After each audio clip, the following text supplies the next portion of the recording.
Okay, so we've allowed a few extra minutes for people to come in, and we're going to start our presentation. My name is Jeb Penny. I'm an executive advisor to the Public Service Commission. I'm filling in for the executive director, Linda Bridwell, today. I'll be giving a brief presentation on the applications of both Kentucky Utilities as well as Louisville Gas and Electric for the pending rate cases before the commission. Is this me too?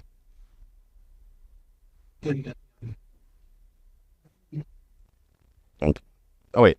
Okay.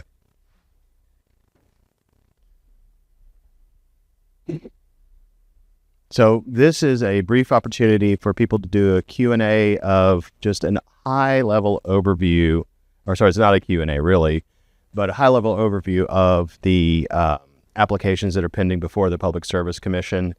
You can ask staff. We have some staff members here. Facts about the case, but nothing about how the commission might rule. And then we'll have an opportunity for public comments for people here who have signed up to address the commissioners with any public comments. But the commissioners cannot comment on the case. Think of them like a judge. They're going to call balls and strikes, and so they cannot talk to people making public comments. Otherwise, it might appear that they have prejudged the issue before their commission.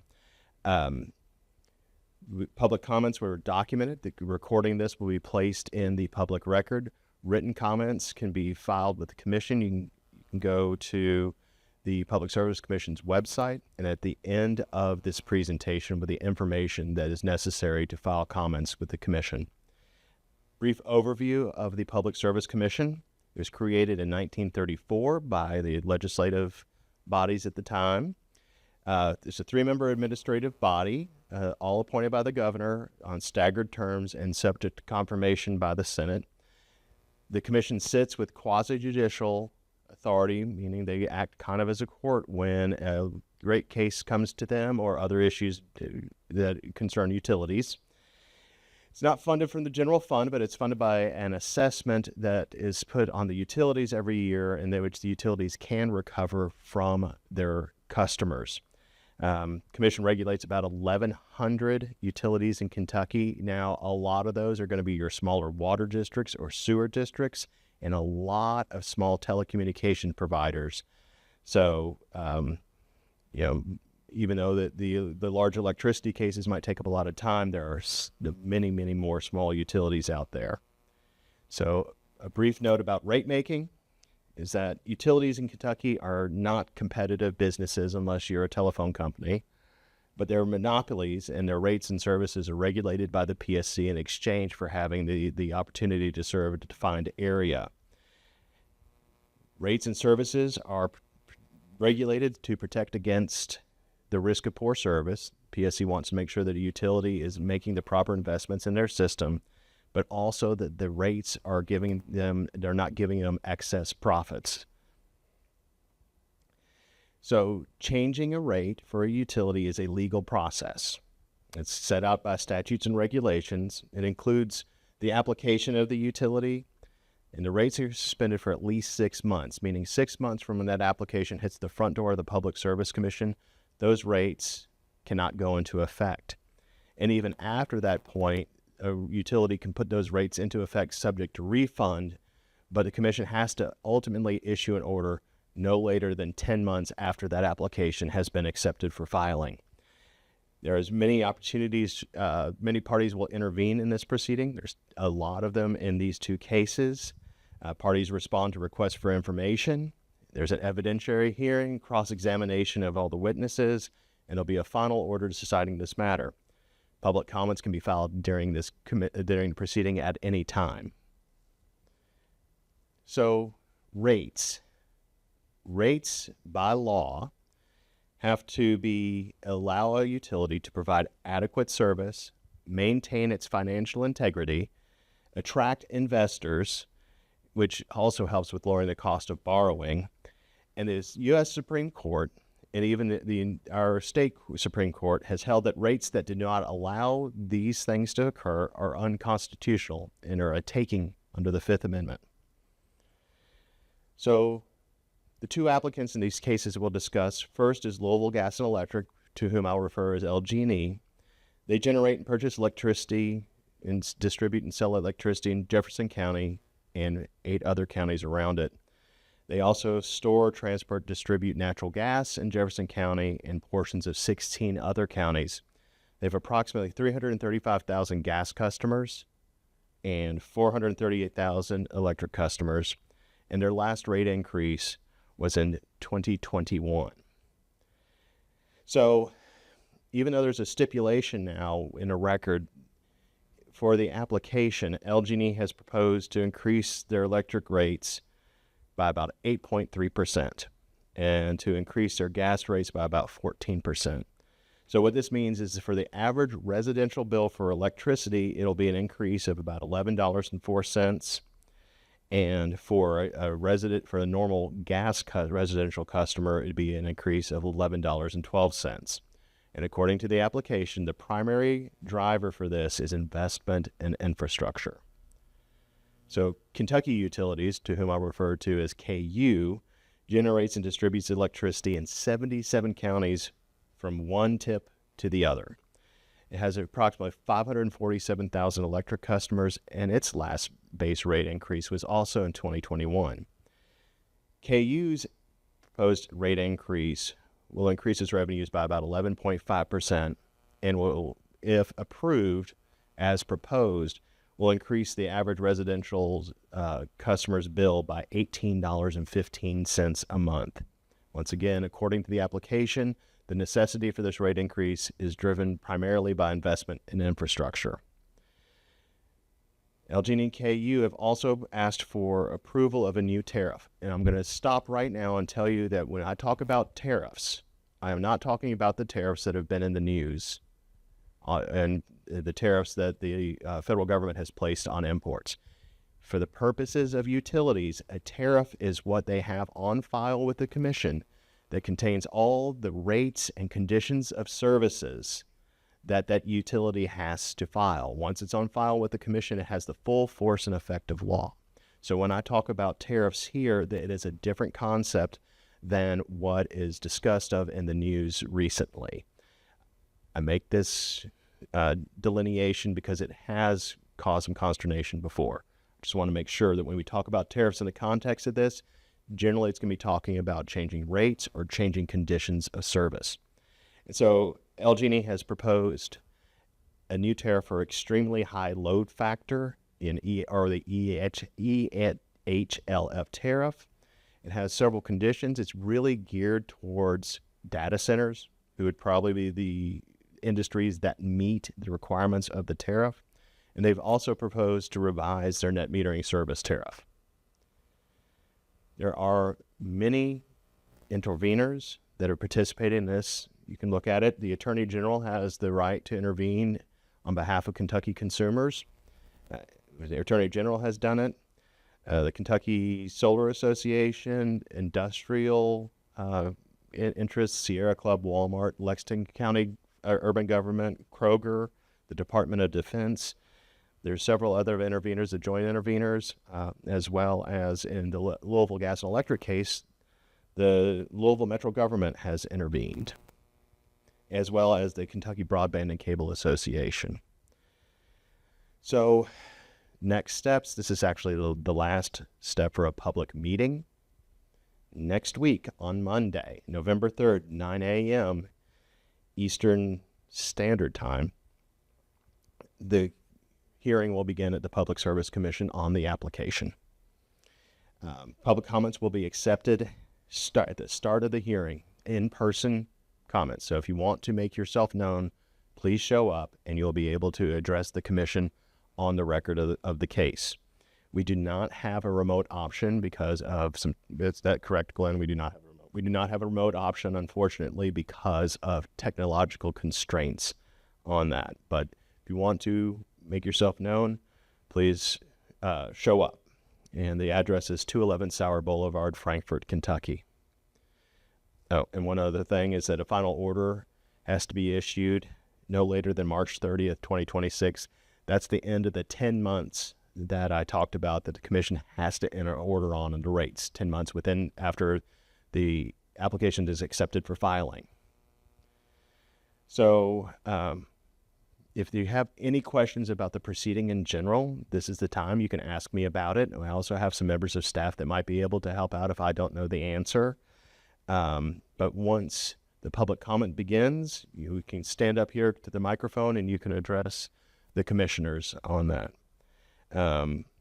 Here is, if you want to file public comments or if you want to view the court record, the case record, you can find this. It's psc.ky.gov, and you can click under tab, contact us, and submit a comment about the case. You can identify the case number by it.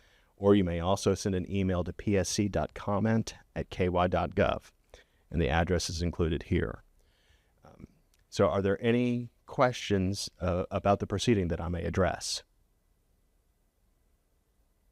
Okay, thank you.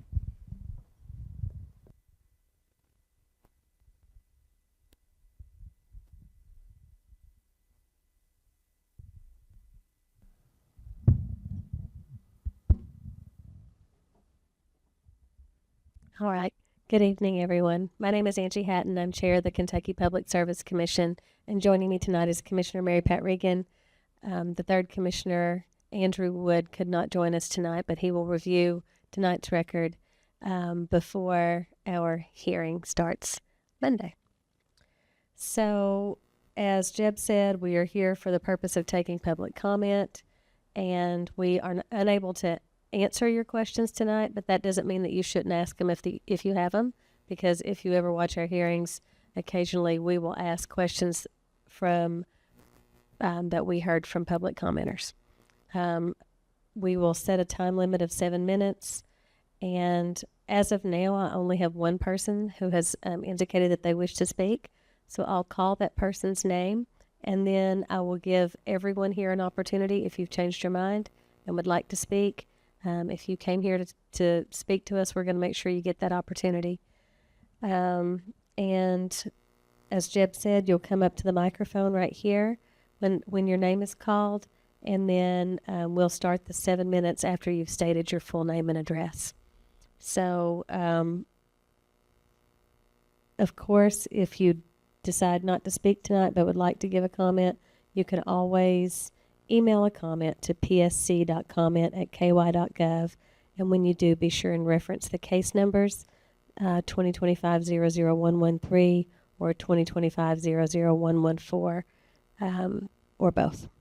And with that, I'll call the first one to come forward to the microphone, tell us your full name and your address, and then we'll start the 7-minute timer. Elisa Owen.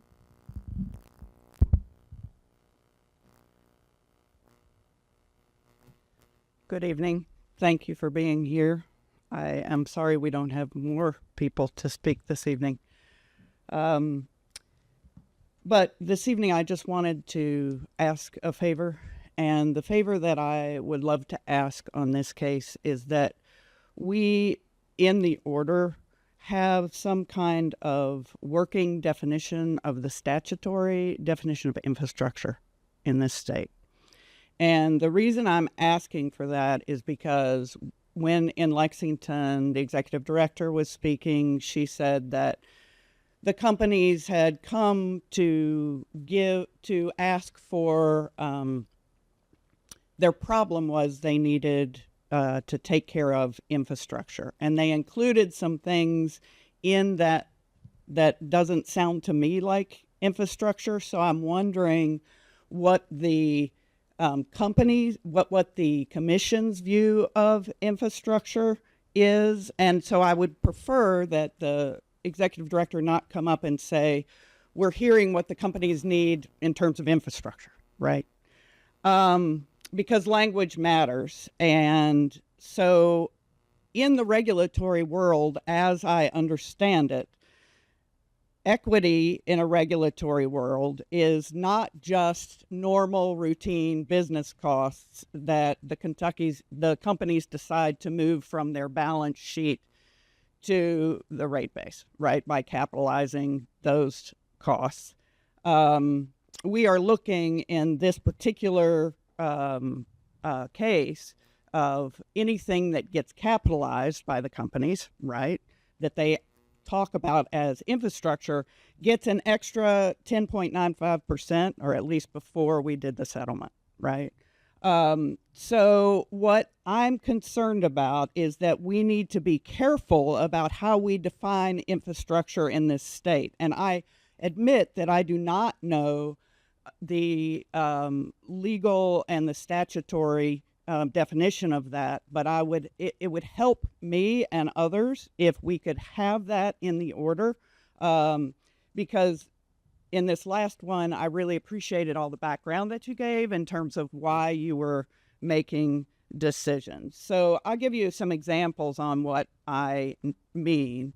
But first, I want to say that it's precisely because LG&E KU ratepayers are captive customers without the ability to choose, right? We have to take power from this companies. We don't have the ability to choose. So when the companies say things like, our infrastructure includes a defined benefit pension for our employees, I'm not sure infrastructure is that defined benefit pension, which is a choice they make, is really infrastructure vital to the provision of our electricity. So what I did was I looked and I saw what the National Association of Regulatory Utility Commissioners considers infrastructure, and wanted to see what you thought of this. But I would love it if you would adopt something close to this for infrastructure, so the companies wouldn't come to you with, hey, we pay this trade association that lobbies for us in Washington and in Frankfurt, and we want a return on equity for paying that trade association. Now, they backed down on the settlement, but to me, those costs are not germane in the provision of electricity. Those are business costs the companies decide to take on. So I would suggest, what I'd love to see is that the PSC adopts something akin to the National Association of Regulatory Commissioners. And if they did, then it would align with the general system of accounts. And this means that any cost put in the rate base should be, according to the NARUC, a physical asset, excluding land. So I don't know that a pension plan is physical. It's a business decision. To further hone the understanding of physical asset, NARUC adds, it needs to be tangible, like machinery, buildings, or vehicles. So that would not include past or future work, like a one-off work, to repair downed wires after worsening storms that the company's irresponsible decisions to keep investing in fossil fuels are helping to cause, right? We know that fossil fuels are causing the worsening storms that they're complaining about, and then they want to put the cleanup of those storms on the rate base. I would say make better investment decisions, and that would help your cleanup, right? So the other thing is the useful life. The asset, according to NARUC, has to last at least 1 year, right? So that would not be something like toilet paper in the employee bathroom, which I'm fearing that they might ask for the next time they come to you on a rate case. I think that it's important that we define infrastructure, because if we don't define infrastructure as things that last 1 to 2 years, we can't ensure that we aren't failing to leave these companies with absolutely no financial incentive to cut their operating costs, right? If they capitalize everything, then they're getting a return on all that, and they don't have incentive to cut their operating costs. And the Lord knows that they, don't really want to cut down what they get a return on equity on. C, NARUC says the asset needs to be income producing, right? So something that they're paying their employees for their defined benefits plan, that doesn't produce any income for us. It's a business expense, right? So it shouldn't be capitalized. we need it to be income producing, as in something that has to do with the sale of either the sale or transport of electricity. Finally, in terms of cost allocation, a portion of the tangible assets cost is allocated each year, right, over the course of its life, depreciation. And so we'd also encourage, in order to submit the commission limit rate-based digital assets, would have, if we're going to put them on the capitalization side, maybe they should have a life of 10 to 15 years. That would discourage the new boss coming in at LG&E KU and deciding, oh, we're not going to use this software, we're going to use another software. And so every 2 years, we're going to switch it out. Because why? Because we can. Otherwise, any new boss with a brand performance or a desire for non-essential functionality would add millions to the rate base without the assurance that its deployment would actually affect the reliability or the quality of the service we receive, right? So, long story short, physical asset for capitalization, not a lot of business expenses that have traditionally gone on their balance sheet, right? And if we could, in this order, have you all clarify for us, because I think they need help understanding it as well, that infrastructure is not a regular business expense. Infrastructure is something that has to do directly, I'd say 1 or 2 steps, with the production of the service that we're glad we enjoy. Thank you.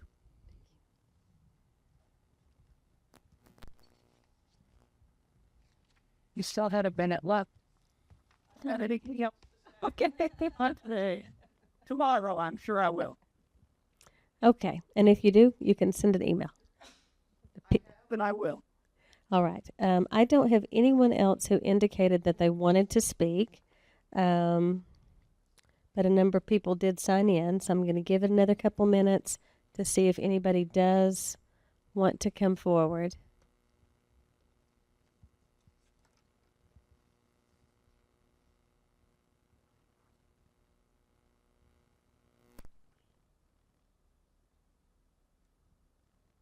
It's now 5:32, so I think even folks who were trying to get here after work would have probably had an opportunity to. So remind everyone you could always send comments in up until the time we close the evidence in the case, right before we issue our ruling. So if there's nothing further from the public, this meeting is adjourned.